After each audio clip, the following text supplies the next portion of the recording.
Constelação familiar tem a ver com espiritismo, com espiritualismo, com algum outro tipo de religião?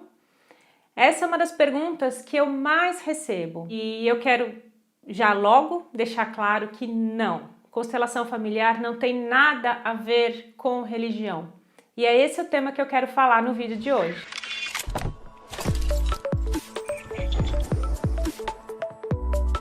Oi, meu nome é Juliana Slicker, quero falar com você sobre constelação familiar, o tema que eu sempre trago nesse canal. O tema deste canal é de constelação familiar. Eu trago muitos conteúdos, reflexões, exemplos de constelações para que a gente vá aprendendo e crescendo, né, cada vez mais ouvindo sobre constelação familiar. O aprendizado e a transformação que a gente passa ao ter contato com a constelação familiar pode ser de diversas maneiras. A gente pode agendar uma constelação, a gente pode ver vídeos e trazer realmente à consciência algumas questões que estavam lá paradas só esperando para a gente olhar, para a gente refletir. Então é sempre muito bom a gente ver vídeos e a gente aprender mais sobre constelação. Convido você a ficar no canal, se esse é o primeiro vídeo que você está vendo, e conhecer os outros temas, os outros vídeos que tem por aqui. Pode se inscrever aqui, apertar o sininho, não esquece de fazer isso, para você ser lembrado, né, quando tiver vídeos novos. Toda semana tem um vídeo novo sobre constelação familiar aqui.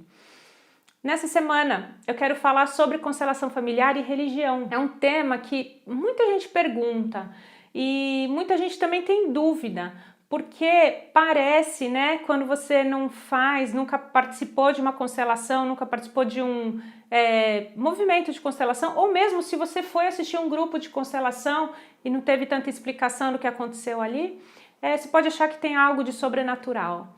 E é muito interessante a gente pensar e a gente abrir, né, esse tema para discussão, esse tema para comentar, porque não tem nada a ver com religião, a constelação. Constelação é uma técnica. A gente acessa informações que existem em nós, no nosso inconsciente. Então a gente usa ferramentas como o psicodrama, quando você faz a constelação em grupo, a gente acessa informações do nosso inconsciente, mas ele nada mais é um processo, e a condução de uma sessão de constelação nada mais é do que uma conversa. Quando a gente faz a constelação individual com os bonecos e mesmo no grupo, qual que é o fato diferente de você simplesmente conversar sobre um tema seu? Você está olhando para aquele problema de fora. Você tem uma questão, um tema que você não consegue resolver, e aí você vai olhar para aquela questão de fora. Então você coloca os bonecos ali e você, representa o tema que você foi levar. Aí começa, né, na conversa a gente vai lembrando, isso tem a ver com o meu pai, isso tem a ver com a minha mãe, e a gente vai colocando outros representantes. Você está aqui olhando e a constelação está acontecendo com os bonecos. A mesma coisa com um grupo de pessoas, você vai escolhendo pessoas para representarem cada um, né, dos membros aí envolvidos na questão. Conforme a gente vai conversando, a gente vai lembrando, né, quais as ligações que aquele tema tem para a questão. Mas às vezes, né, principalmente quando a gente faz a constelação em grupo, isso fica mais nítido. Individual também, e depois eu falo mais sobre individual, mas quando a constelação em grupo, as pessoas começam a sentir as coisas como se fosse mesmo o meu pai, ou a minha mãe, ou eu, e ela traz mais informações. Esse é o acesso de informações que a gente tem do campo morfogenético. A gente está ligado, né? A gente não pode dizer que a gente é um ser isolado. A gente está ligado energeticamente, sim, à nossa família. E a gente traz informações em nós. Então aquela angústia que às vezes eu tenho, aquela dor, aquela coisa que eu não sei explicar bem o que é uma ligação, é uma energia que existe em mim e que, né, eu trago essa informação quando eu vou fazer uma constelação. A gente acessa essas informações por meio de uma constelação. E aí, então, as pessoas manifestam, simplesmente falam, eu sinto raiva quando eu olho, ou eu quero falar umas verdades para essa pessoa. São as informações que a gente acessa. Por que que isso funciona, né? Os ativistas quânticos falam muito isso. A gente tem vários corpos dentro de nós. Tem o metabólico, tem o nosso corpo físico, tem o corpo metabólico que a gente metaboliza as substâncias, tem o corpo de sentimentos tem o corpo mental, que é normalmente onde a gente para, que é o racional, a gente quer entender tudo e a gente quer ser bem racional e entender e colocar tudo nos lugares certos. E aí a gente tem um corpo que chama supramental. Esse corpo supramental é o que a gente acessa quando faz a constelação.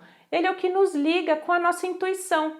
Ele é o que nos liga com essas energias. Então é por isso que quando as pessoas entram no campo, ou elas observam, né? Se você está constelando e você está assistindo uma constelação, ou você está lá observando a sua constelação, ou você como representante, a gente está trabalhando nesse corpo supramental que tem uma ligação com a nossa intuição, que tem uma ligação com esse campo de informações. E é por isso que as informações então chegam.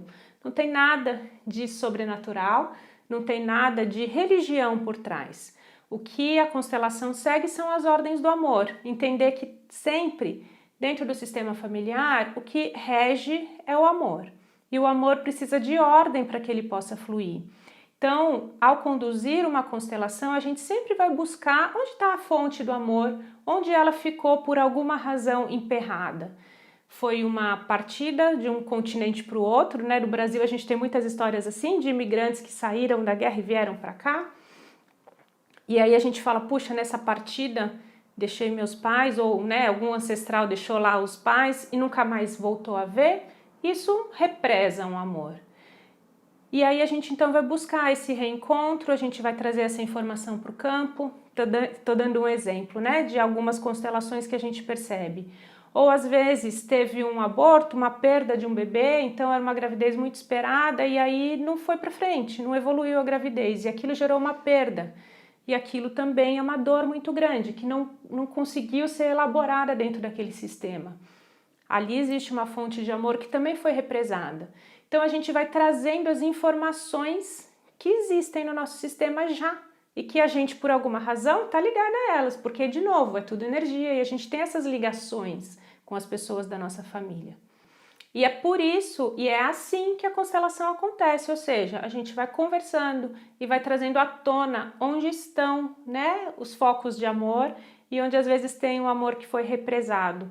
E aí a gente usa então todos os conceitos por trás das ordens do amor e todas as informações, né, e a técnica mesmo da constelação, as frases de cura, o olhar, né, uma constelação, um olhar sistêmico, uma postura sistêmica e um olhar e um movimento de reverência às vezes, ou seja, aí entra toda a técnica para que a gente consiga chegar, né, na solução daquela constelação. É uma sessão que a gente faz isso e que a gente atinge profundamente, níveis profundos, né, de consciência, né, de camadas e camadas às vezes de ancestrais, ou seja, que estavam parados faz muito tempo. Por isso é uma técnica tão poderosa, porque a gente está sempre olhando o problema de fora. Quando a gente enxerga a questão de fora e a gente acessa todas essas informações, a gente tem um ganho muito grande de dar um salto realmente, perceber onde estava parado e como a gente pode seguir a partir dali, tá bom? Portanto, não tem nada a ver com religião, não tem nada de sobrenatural, né? Não tem nenhuma ligação por trás. Talvez tenha essa questão de que todas as religiões estão baseadas no amor e aí a gente está olhando sim para o amor, mas não tem uma linha específica, não, de religião que se segue quando a gente faz esse trabalho de constelação familiar, tá? Queria deixar isso claro porque realmente é uma pergunta que todo mundo tem, que muitas pessoas têm e que às vezes as pessoas deixam de fazer. Já atendi muitas pessoas de algumas religiões que falam, ah, mas a minha família eu tive coragem de fazer, mas outras pessoas têm medo e tal. Então é isso, assim, não existe, né, esse receio, não deveria, né, existir esse receio, esse medo, porque é algo que a gente vai sempre olhar, como eu falei, para o amor e de uma maneira muito carinhosa para as questões da família, porque a gente vai entender que existe uma questão ali por trás, de um amor represado de alguma forma, e a gente vai trazer isso à consciência e à modificação, tá? Espero que você tenha gostado desse vídeo. Deixe seu comentário aqui embaixo, me fala o que você achou, se esclareceu para você. E se você tem dúvidas adicionais ainda sobre isso, marca outras pessoas que você queira que vejam esse vídeo, pode encaminhar, né? Porque a gente sempre gosta de que o conteúdo da constelação seja expandido da melhor maneira, da maneira maior possível, tá bom? Um beijo, a gente se vê no próximo vídeo. Tchau, tchau.